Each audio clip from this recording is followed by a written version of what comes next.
So now we're going to talk about the I'm the Best in English Composition Writing series.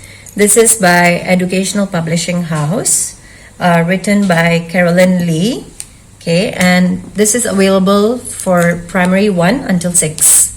Okay, and so this series is really good for children who wants to do some self-learning at home, as well as for teachers to use in schools and tutors as well, and for parents. It's really good for parents as well because it gives you a lot of guidance.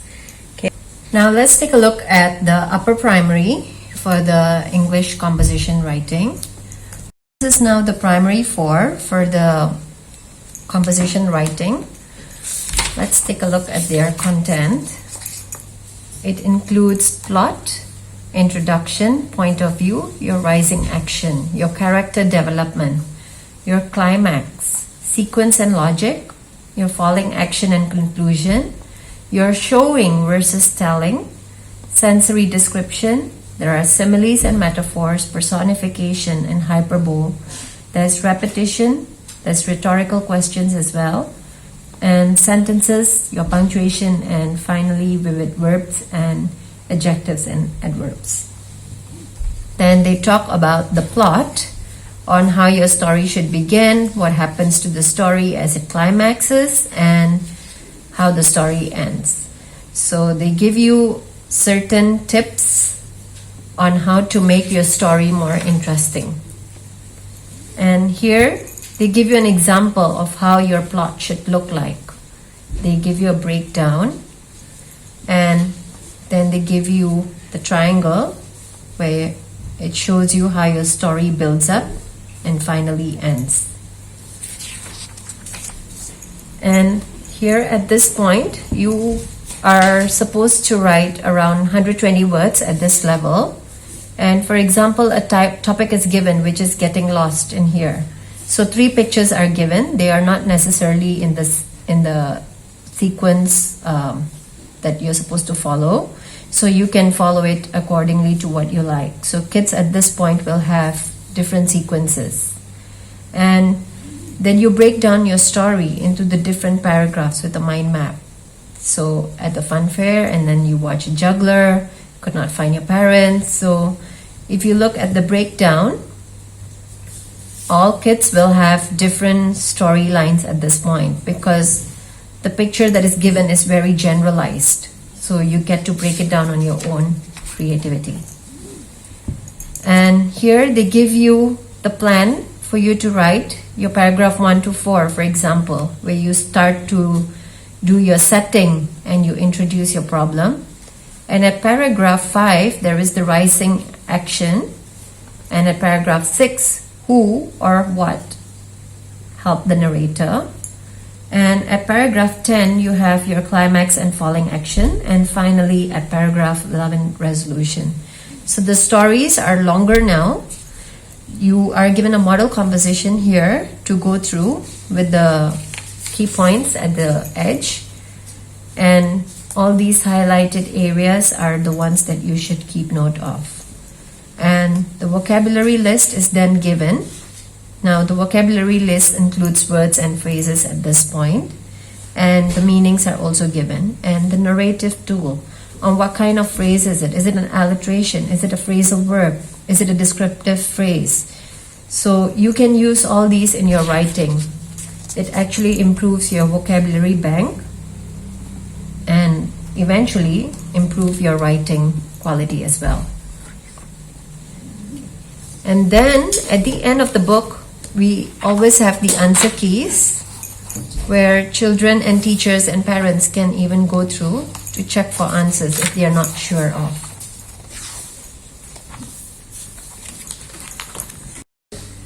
This is now the primary 5 for the English composition writing. Let's look at the contents. We have the plot, introduction, your point of view, your rising action, your character development, climax, sequencing and logic, falling action and conclusion. You have the showing versus telling. Sensory description, you have similes, metaphors, personification, hyperbole, and repetition, rhetorical questions, sentences, punctuations, verbs, as well as appropriate vocabulary to be used. So we start off with the plot. They describe to you how the story is supposed to begin, what happens as the story rises to a climax, and finally how the story ends. And they give you hints on how to make your composition writing more interesting. Okay, and after you make a plot, they tell you how to develop your plot.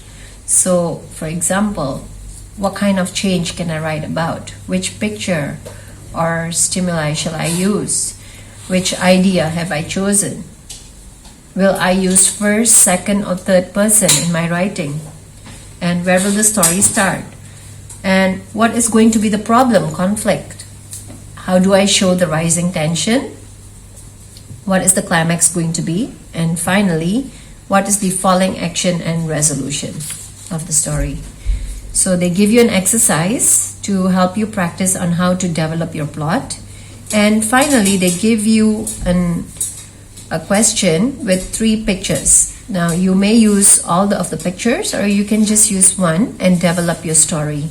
So at this level, you have to write around 150 words, and you develop your story based on one or all of the pictures. And finally, you make a mind map with a plan broken down later on. So you have your topic in the middle, and they give you a breakdown of each paragraph, what happens in each paragraph. And here is a written plan on what's going to happen at each one of your paragraphs. So your setting, your problem, your rising action in paragraph 3 and 5, 3 until 5. And then you have your climax, which goes on from paragraph 6 to 8, and your falling action, which is around paragraph 9 to 15. So as you can see, the stories go on longer. It's up to 15 paragraphs at the moment for P5. And here you have your model composition with keynotes given at the edge for the highlighted parts, which you can go through, parents can go through, children can go through, they can self-learn using these tips. Okay, and finally, at the end of the unit, a vocabulary list is always given with meanings, so you know how to use these words in your composition and improve your vocabulary bank. The key answer keys are also given at the end of the book if you want to go through the answers for some of the questions they have asked. So there's no right and wrong for composition writing, so you can write it accordingly. So there's no answer key for that. Just for the questions, the simple questions asked at every unit. This is now the primary 6 for the English composition writing. Their contents include the plot, introduction, point of view, rising action, character development, climax, sequence and logic, falling action and conclusion, your showing versus telling, sensory description, your similes, metaphors, personification, hyperbole, and there's repetition, rhetorical questions, and sentences, punctuations, verbs, as well as adjectives and adverbs. So they start off with again telling you how the plot is supposed to be, how it begins, how it rises to a climax, and how it ends, and how to make your story more interesting in terms of their problem, conflict, character. And finally, the ending and the closing of your story. Okay, then the plot is further broken down to ideas on like what kind of change can I write about, which picture should I use, which idea have you chosen, are you going to tell your story in the first, second, or third person, where will the story start, what is going to be the problem and conflict, how would you show your rising tension, what the climax is going to be, and what is the falling action and resolution. And they give you exercises with questions so you can actually practice how to break down your plot. And finally, they give you pictures. There are 3 pictures. You can use one or all of these pictures, But you are supposed to write around 150 words based on this. And at this point, children will have different kinds of stories because the pictures are very generalized. And here you have your mind map. So your topic in the middle and how you break down your topic into paragraphs. What are the things that you want to discuss, like the circumstance, the relationship, self, and the appearance. Okay? And here they give you a further breakdown for the plan for your paragraphs. So paragraph 1 has your setting, and paragraph 2 has your rising and action. Paragraph 3 has your change and effects. Again, at paragraph 4 you have that with a climax. Paragraph 5 has your falling action and resolution. Okay, so these are the model compositions following that, and keynotes are given on the right side for the highlighted parts, so you can go through them. And finally, vocabulary list is given, which you can use for your composition writing. The meanings are given as well to help you improve your vocabulary bank. And answer keys are given at the back as well for the questions that are asked in the units.